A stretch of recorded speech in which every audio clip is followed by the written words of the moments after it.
Important. అంతే సత్యం గారు, ఇక వేరే తమిళనాడుకు వద్దాం. ఇప్పుడు తమిళనాడులో దాదాపు ఒక 10 స్థానాల దూరంలో మ్యాజిక్ ఫిగర్కు టీవీకే పార్టీ ఉండిపోయింది.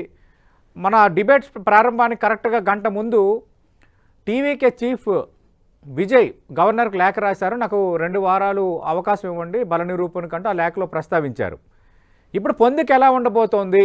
ఇప్పుడు విజయ్ పార్టీకి ఎవరు మద్దతు ఇవ్వచ్చు? భారతీయ జనతా పార్టీ మద్దతు ఇచ్చే ప్రయత్నం చేస్తుందా? ఒకవేళ చేస్తే విజయ్ భారతీయ జనతా పార్టీ మద్దతుని యాక్సెప్ట్ చేసే పరిస్థితి ఉందా? ఖచ్చితంగా భారతీయ జనతా పార్టీ ఎప్పటి నుంచో ఎలక్షన్ ముందల నుంచి ప్రయత్నం చేసింది, ఇప్పుడు ప్రయత్నం చేస్తుంది, ముందు కూడా ప్రయత్నం చేస్తుంది మద్దతు ఇచ్చడానికి. ఎందుకంటే తమిళనాడులో తనకు సొంత బలం లేదు. అధికార పార్టీ ఏ అధికార పార్టీ చేతులున్నా అది తనకు అడ్వాంటేజే. అసెంబ్లీ సీట్లు మీరు తీసుకోండి, పార్లమెంట్ సీట్లు మాకెక్కువండి అనేటువంటి ఈక్వేషన్ లో అక్కడ ఒక 20-25 పార్లమెంట్ సీట్లు మాకియండి లేదా 15 ఇవ్వండి అని చెప్పేసి బేరం ఆడేటువంటి శక్తి పెరుగుతుంది. కాబట్టి అది ఎప్పుడైనా ఖచ్చితంగా మద్దతు ఇవ్వడానికి సిద్ధంగా ఉంటుంది. కానీ మద్దతు తీసుకుంటే తమిళ ప్రజలు నెగిటివ్ గా రియాక్ట్ అయ్యేటువంటి భయం విజయ్లో ఉంది. కాబట్టి మొన్న ఎలక్షన్ల ముందు కూడా పొత్తుకు ఆఫర్ చేసిన కష్టంగా రిజెక్ట్ చేశాడు. కేంద్ర ప్రభుత్వం ఉంది, తర్వాత అనేకమైనటువంటి సిబిఐ కేసులు వచ్చినాయి, ఏవి వచ్చినా ధైర్యం గూడగట్టుకొని దూరంగా ఉన్నాడు.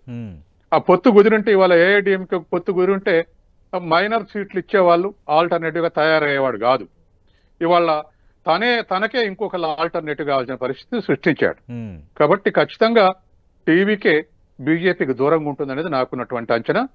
అట్లాగే డిఎంకేకి ఏఐడిఎంకే కూడా పొత్తు పెట్టుకోవటానికి కాకుండా అందులో ఇందులో కూడా చిన్న పార్టీలు ఉన్నాయి.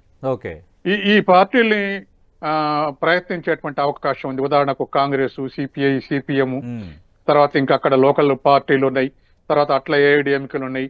ఇటువంటి వాళ్ళని అందరినీ దగ్గర తీర్చి ప్రభుత్వం ఏర్పాటు చేసిన తర్వాత మెజారిటీ నిరూపించుకున్న తర్వాత చాలా మార్పులు వస్తాయి.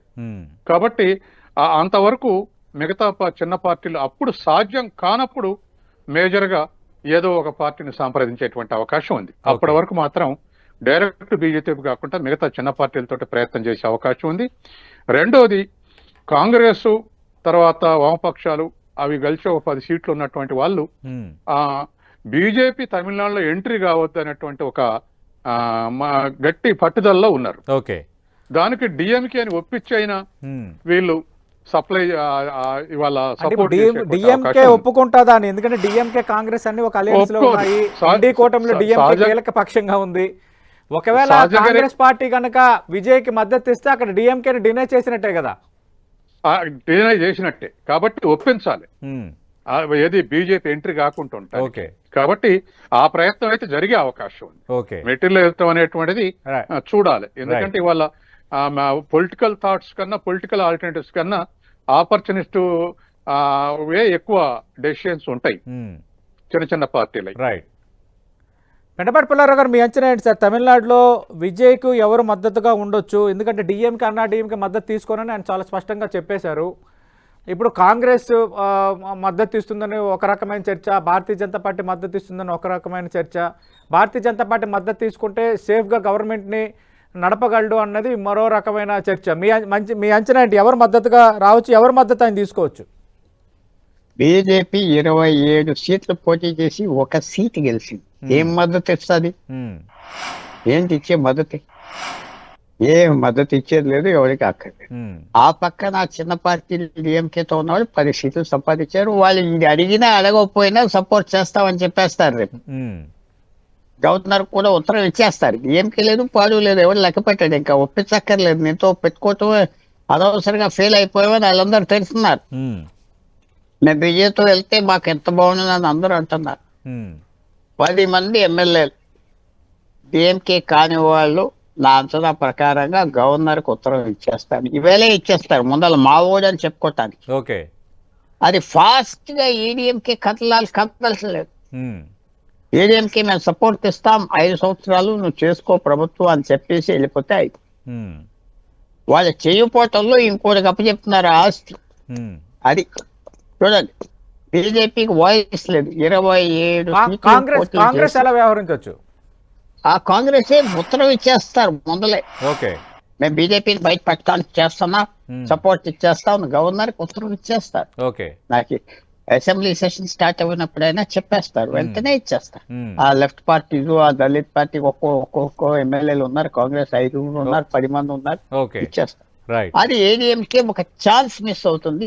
బీజేపీ ఏడీఎంకే వెళ్ళి నువ్వు ఇచ్చేవని చెప్పాలి, చెప్పరు. ఓకే, వాళ్ళు చేయలేరు, చేసేవాడిని చేయనవరు కాబట్టి తమిళనాడులో 0 స్థలం వస్తారు. Okay, right. చూద్దాం సార్, ఈరోజు ఈవినింగ్ కల్లా అది కూడా క్లారిటీ వచ్చే అవకాశం ఉంది.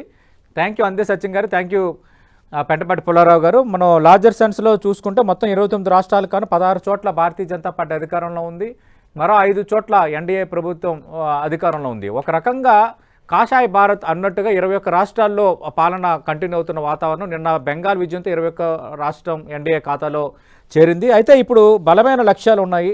పంజాబ్, తెలంగాణ, కర్ణాటకలో ఆల్రెడీ అధికారం చూశారు కాబట్టి తిరిగి అధికారాన్ని చేజిక్కించుకోవడం ఒక ఎత్తు. తెలంగాణలో, పంజాబ్లో అడుగు పెట్టలేదు కాబట్టి ఖచ్చితంగా అడుగు పెట్టే వాతావరణం ఉంది, అవకాశాలు ఉన్నాయన్న అంచనాలో కమల్నాథులు ఉన్నారు. అలాగే 10వ తారీఖున నరేంద్ర మోదీ ప్రధాని వస్తున్నారు, కొన్ని వరాలు ప్రకటించబోతున్నారన్న చర్చ కూడా జరుగుతుంది. నిజంగా స్ట్రాటజీ తెలంగాణలో అమలు చేస్తుందా? తెలంగాణలో అంత స్ట్రెంత్ భారతీయ జనతా పార్టీకి ఉందా? ఒకవైపు బీఆర్ఎస్ స్ట్రెంత్ ఉంది, కాంగ్రెస్ ఉంది. కాంగ్రెస్ నచ్చని వాళ్ళు మళ్ళీ బీఆర్ఎస్ వైపు వెళ్తున్న వాతావరణం కనిపిస్తోంది. స్థానిక సంస్థల ఎన్నికల్లో బీఆర్ఎస్ఏ కాంగ్రెస్కి ఆల్టర్నేటివ్గా ప్రజలు చూస్తున్న వాతావరణంలో భారతీయ జనతా పార్టీకి ఇక్కడ ఎంత స్టేక్ ఉంటుంది తెలంగాణలో అనేది ఇప్పుడు కీలకమైన ప్రశ్న. అలాగే రాబోతున్న 16 రాష్ట్రాల ఎన్నికలు వచ్చే ఏడాది ఉత్తరప్రదేశ్, ఉత్తరాఖండ్, గుజరాత్, గోవా, మణిపూర్, అలాగే పంజాబ్, హిమాచల్ ప్రదేశ్, 2028లో మధ్యప్రదేశ్, రాజస్థాన్, ఛత్తీస్గఢ్, త్రిపురలో అధికారాన్ని నిలబెట్టుకోవటం, కర్ణాటక, తెలంగాణ, మేఘాలయ, మిజోరాం, నాగాలాండ్లో గెలవటం, వీటన్నిటివి కూడా భారీ లక్ష్యాలు ఉన్న ప్రభుత్వాలు నిలబెట్టుకోవడం అనేది బీజేపీ ముందున్న నెక్స్ట్ టార్గెట్గా కనిపిస్తోంది. బీజేపీ మద్దతు తీసుకునే వాతావరణం తమిళనాడులో ఉండదని ఇద్దరు విశ్లేషకులు పెంటపాటి పుల్లారావు గారు, అందే సత్యం గారు చెప్తున్నారు. ఖచ్చితంగా కాంగ్రెస్, మిగతా పార్టీలు మద్దతు ఇస్తాయి.